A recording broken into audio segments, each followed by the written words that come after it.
Mr. Speaker. Ottawa is increasingly something like a Disneyland thing. It's a democracy theme park. To take power back into the hands of the voters, we have to get involved ourselves. Democracy is not a spectator sport.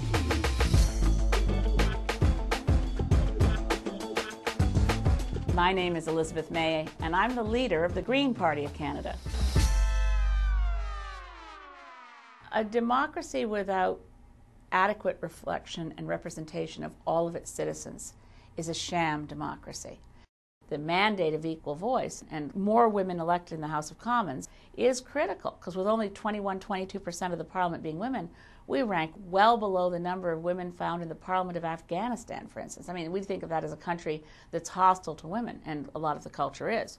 But we rank lower than Afghanistan in the number of women in Parliament. That's the sort of thing Canadians don't think about. A lot of people hear the word politics and they think that doesn't have to do with me. That's that scummy activity that other people do. But it's really democracy. And for democracy to work, everybody has to be engaged. So politics is not a spectator sport. You don't turn on the TV and think, well, I'll watch something else now. This is the decisions that are made about our future. And to have it work, we all need to be engaged. Women doubt themselves far too much. When I'm talking to a woman who's already accomplished a lot in her own field, maybe she's a successful lawyer, maybe she's a successful academic or community organizer, and I say, you know, you'd be a great candidate for the Green Party. What I hear over and over again in response is, oh, you know, thanks, but I'm sure you could find somebody better. Now, I never hear that from men. Go figure.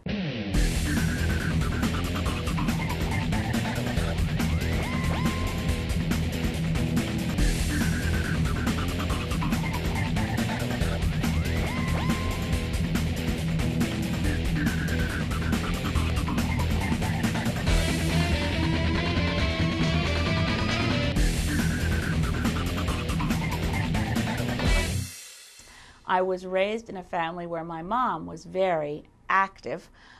When I was a small baby, back in the mid-50s, she read in the newspapers that the testing of nuclear weapons in the atmosphere was creating a health risk for children, that the nuclear fallout was going to cause an increase in childhood leukemia. Now, she was, typical 1950s young suburban housewife, no background in organizing, but she had a gift for it. And she organized in our neighborhood and beyond our neighborhood, and I grew up in the States, so throughout the state, and then nationally, to ban nuclear weapons testing in the atmosphere. So my first experience of how a citizen relates to their government, as far as I was concerned, my mommy made President Kennedy sign a test ban treaty and stop testing bombs in the atmosphere. When Nixon won, my parents said, okay, let's move to Cape Breton Island. So my family moved as a family when I was a teenager, and I hadn't been involved in what you could call partisan politics in all of my adult years until 2006, when I decided to leave my activism life, really, of running an environmental group called the Sierra Club of Canada, and then I decided to get involved in partisan politics. I'm convinced we'll fix the toxic partisanship of politics when we have more women involved. Women are half of the population. Women should be half of parliaments.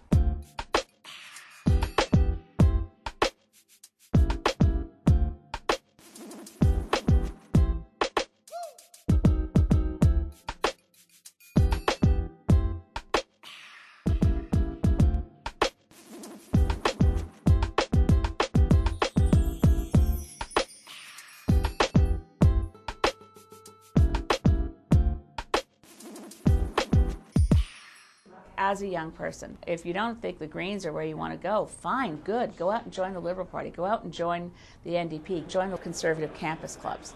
Get involved with a political party as a young person, because your ability to influence that party exceeds any other way to impact public policy on a fast track, because there's an access and an avenue for involvement, and you will find you have a voice there very fast. What's the reward of politics? It isn't in, the glory You live an interesting life every single day.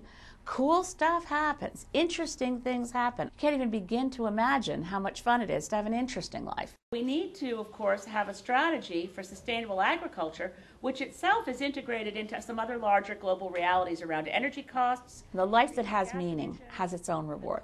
I would hate to be doing a job that paid well and had no sense that you were accomplishing anything that mattered. So for me, a life that has meaning has incalculable value. Women in politics are an essential ingredient to community health, to public well-being. And until women feel welcome in the political world, politics has failed women. Until women take on the mantle to ensure that we charge forward and take power, because it's Bella Abzug, my favorite woman mentor in politics. Bella always used to say, you know, no one's going to give us power. You got to take it.